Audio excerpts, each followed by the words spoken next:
Hello again, twongeye kubaha ikaze kuri Healing Word Official. Mbere na mbere turabashimira ko mwashishikaye kumva ubutumwa kandi turabasanga ngo mukore subscribe kugira ngo mujye mubona mukurikirane inkuru zacu zibageraho za buri munsi. Ngewe turi kumwe nitwa Uwayezu Valence. Uyu munsi tugiye kuganira ku nkuru iri guca ibintu y'umuhanzi Ngabo Medard Jalbert waririmbaga umuziki wa Sekira, nyuma akaba aririmba gospel, akaba yarafashe icyemezo cyo kujya muri gospel, akajya aririmba gospel. Rero nyuma yo kureka gukora imiziki ya Sekira akajya muri gospel, yafashe icyemezo cyo kuvuga uko abyumva no kuvuga icyamuteye kugira ngo areke indirimbo zisanzwe, narangiza ajye muri gospel.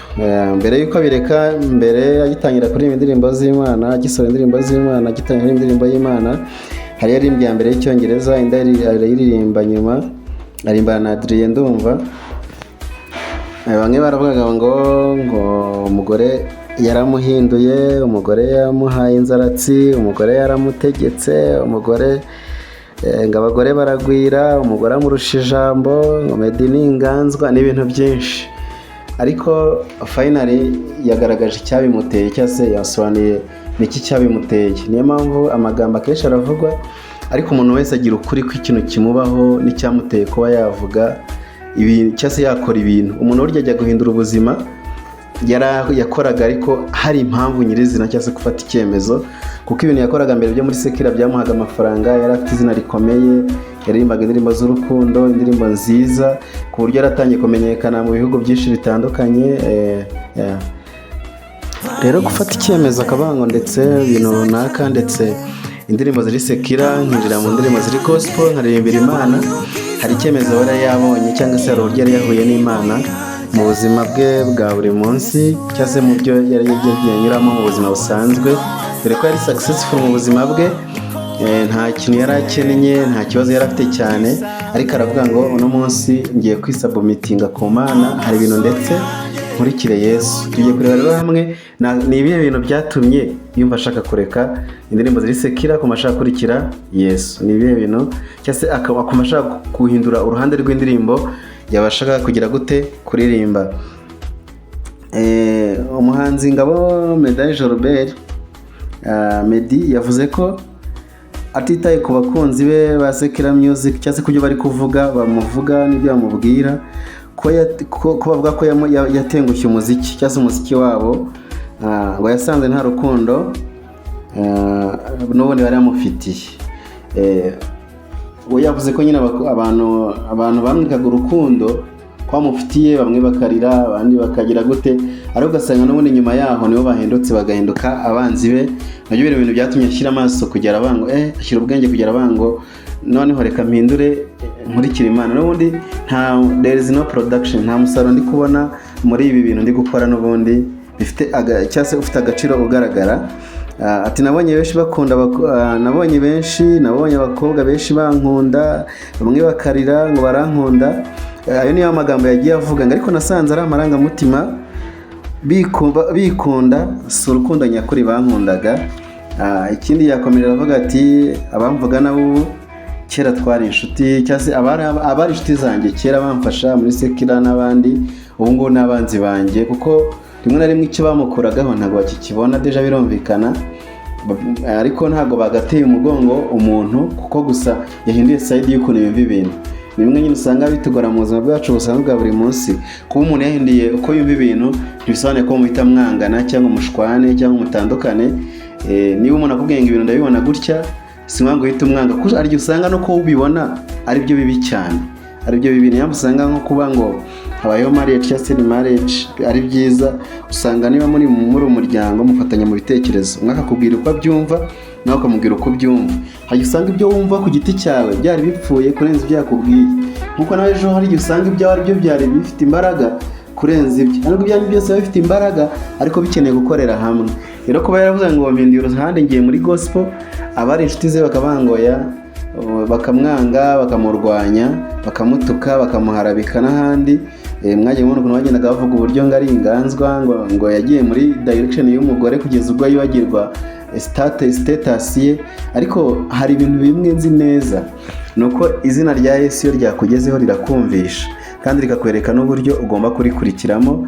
Yesu iyo yakugendereye urahinduka. Muzi umugabo wita Sawuli, nawe nuko byagiye bigenda. Sawuli yatotezaga abantu, aratubatoteza akabica baziza ko bemeraga Yesu aho gukurikira amahame ya kera ya Mose, amategeko ya Mose. Arangije arabica kugeza igihe Yesu amutunguye. Aramubwira ati Sawuli, undenganyiriza iki? Amaze kumubwira ngo ndenganyiriza iki, Sawuli abona umucyo uramutunguye, yikubita hasi amera nk'uhumye. Arangije ahinduka umukozi w'Imana. Na n'ubu tuvugana ubutumwa bwinshi tugenderaho ni ubutumwa bwanditswe na Pawulo. Rero Imana ishimwe ko igihamagara abantu bakomeye, ibirangirire, abapolitisiye, abantu bahambaye, abasitari, abantu bose uko baba bangana kose, Imana ijya ibasha kugira gute kubahamagara. Rero ni umwanzuro ukomeye abantu benshi bumiwe, biranabatungura ko yaratunguranye. Bajya kubona kubisa indirimbo aho y'Imana bagira ngo ni bimwe byo gushimira Imana, bumva aravuze ati oya ngiye nzakomeza. Rero ni ikintu gikomeye kandi gifite agaciro, kuba umuntu avuga ngo mfashe icyemezo nkurikiye Yesu, sinzamurekura kandi sinzamusiga, ukumva nyine ashaka Imana.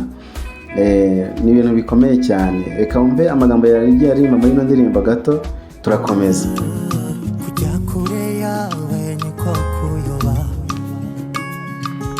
Ijambo ryawe riganje umutima wanjye, ni numwe wankunda wamere nkawe, wahinduye ubuzima bwanjye bwose. Yesu we, uri mwiza cyane we, uko wansanze uko niko wankunze, ubu numva nisanze. Uri mwiza cyane we, amaso yanjye yabonye ubwiza bwawe, niyo ndirimbo yanjye. Uri mwiza Yesu we, iyo ari wowe uvugishije amatwi yanjye numva anyuzwe. Uyu mugabo rero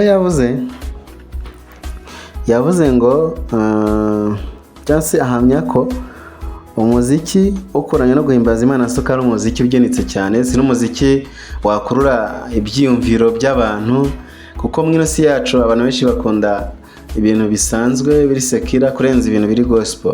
Muwari n'abari gospel bagerageza kumva ibiri sekira, cyane cyane muri romantic times, bageze mu bihe by'urukundo, mu bihe byiza byo kwinezeza no kwishimisha, bakina indirimbo ziri sekira.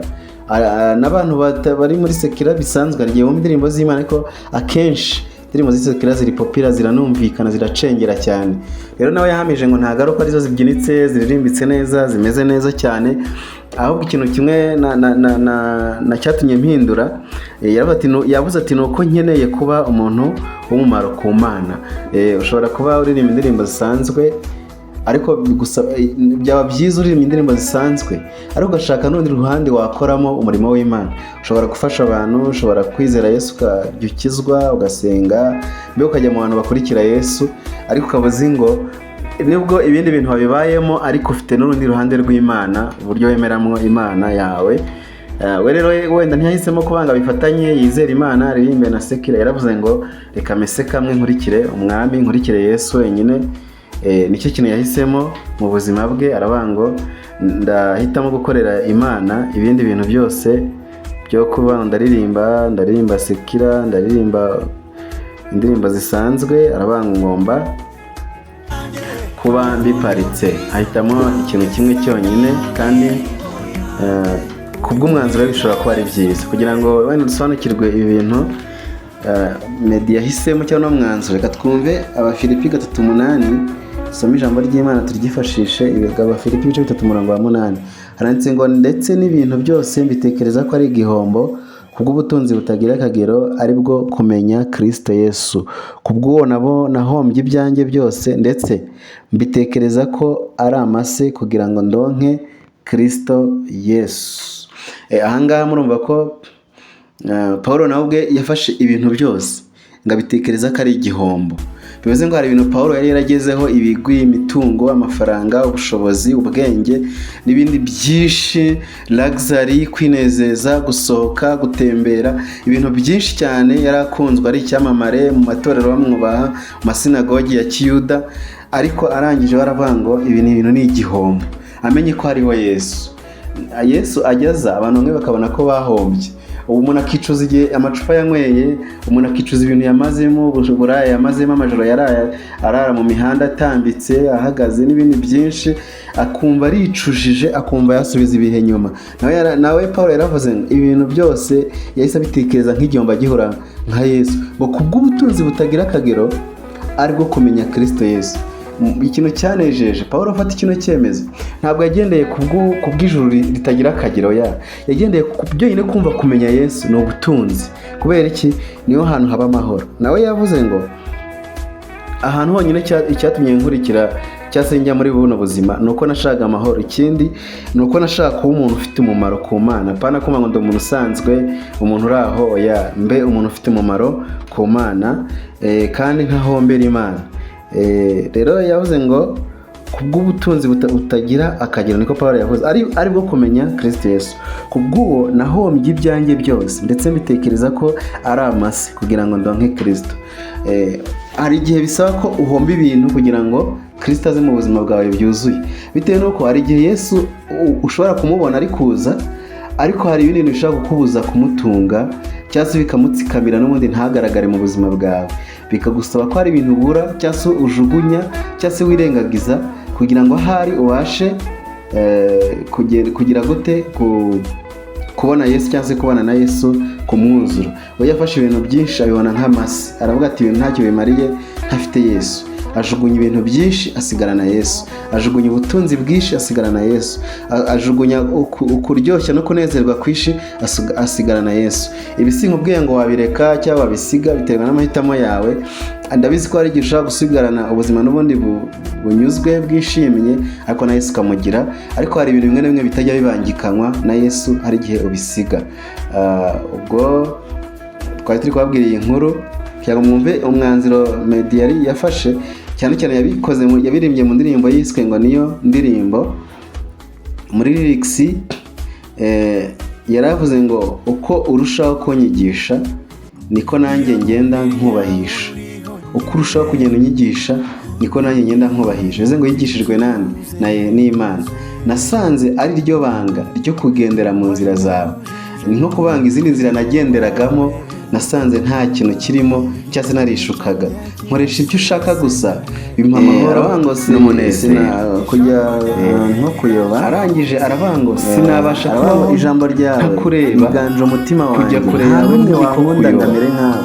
Ni nko kuvuga, nimwe yavuze, yasobanuye ko n'ubundi abantu bagiye bamukunda, abantu b'abakobwa bakarira, abandi bakamufata imyenda bati ni wowe wacu, ariko ngo aho yatangiriye kujya mu nzira y'agakiza, ba bantu bose baramututse, abandi baramwanga, ngo abari inshuti ze ngo bahinduka abanzi. None yavuze ngo ijambo ryawe riganje umutima wanjye, nta n'umwe wankunda ngo amere nkawe. Nyuma yavuze ngo wahinduye ubuzima bwanjye bwose, Yesu we uri mwiza cyane we. Urumva ni nko kuvuga ngo narahindutse, warampinduye. Aravuga uri mwiza cyane. Hari ibintu yabonye byahindutse mu buzima bwe, aravuga ngo uri mwiza cyane, uko wansanze uko niko wankunze. Imana aho yamusanze mu buzima wenda yabagamo twe tutazi, kuko buriya umuntu y'ubuziranye niwe uzi ubuzima yabagamo bubi, cyangwa se butanejeje Imana, nawe butamunyuze. Aravuga ngo uko wansanze ngo uko niko wankunze, ubu numva nisanze, uri mwiza cyane. Mbega yumva yagutse, yumva abohotse, ngo uri mwiza cyane. Aravuga ngo amaso yanjye yabonye ubwiza bwawe, niyo ndirimbo yanjye, uri mwiza Yesu we. Nababwiye ko Pawulo kugira ngo ahindukire yabanje kubona ubwiza bw'Imana, kandi buza mu maso ye, amera nk'uhumye, arongera arahumurwa, arareba. Imana ishimwe. Aravuga ngo iyo ari wowe umvugishije, amatwi yanjye numva anyuzwe. mu yandi magambo abandi niyo bamvugisha. Yesu iyo atuvugishe turanyurwa, ariko abandi niyo batuvugisha, niba badusezeranya ibintu bikomeye n'ibintu bidasanzwe gute, ntabwo tujya tunyurwa. Ariko Yesu yakuvugishije wumva unyuzwe. Ariko iyo ntumbiriye aho uri honyine numva ituze rinyuzuye. Iyo arebye ahantu Imana iriyo yizereye mu Mana atangira kumva afite ituze. Ngo wanyujujemo urukundo rwawe, igikombe cyanjye kirasesekaye. Ijambo ryawe riganje umutima wanjye, nta n'umwe wankunda ngo amere nkawe. Imana ishimwe. Ibyo ni ibintu bimwe yari yavuze, yagiye avuga mu magambo yagiye aririmbamo mu ndirimbo ye, ariko Imana ishimwe ko yagiye ikora ibitangaza ku buzima bwa Ngabo Medard. Rero no musaka yafashe icyemezo cyiza cyo kuvuga ngo today reka nsobanurire abantu kuki navuye muri sekira nkajya muri gospel, kuko bino bintu biba ari byiza, bifasha abantu benshi. Hari n'abandi bantu basigara bavuga ngo ubuse ngewe ni ndimbi yo kudakurikira Imana. No guhamya gukomeye cyane, abantu nk'abashaka kumva ari ibintu bisanzwe, ariko kuri we ni ibintu bifite gahunda, cyose ni ibintu yumva by'agaciro. Kumva yararetse ubuzima yari arimo kera agakurikira ubuzima bwa Kristo, cyangwa agakurikira ubuzima bwo kubana n'Imana kurenza ubundi buzima. Siduciye iteka ku bantu bashaka bangongeye ni mu buzima runaka, ariko nzakurikira Imana ariko sinzareka ibi. Hari ibintu wenda rimwe na rimwe usanga umuntu aba ati ndi umusekira nzajya gusenga nkomeze ubuzima bwanjye sava, ariko yavuze ngo ncuzinze ikintu kimwe, sinzahagarara mu nzira imwe ngo njye no mu yindi. I will choose one. Yahisemo gukorera Imana.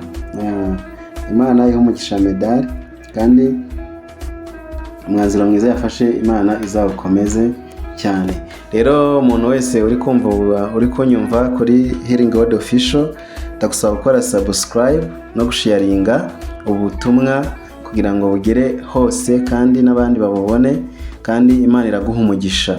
Ndagushikariza gukora subscribe, ntugende udakoze subscribe, kandi Imana iguhera umugisha gukora subscribe kugira ngo ubutumwa bugere ku bandi bantu batabubonye cyangwa se batagize amahirwe yo kuba bamenye ino YouTube channel, kugira ngo bubagirire akamaro. Imana ibahe umugisha. Ciao. Ngewe nitwa Uwayezu Valens.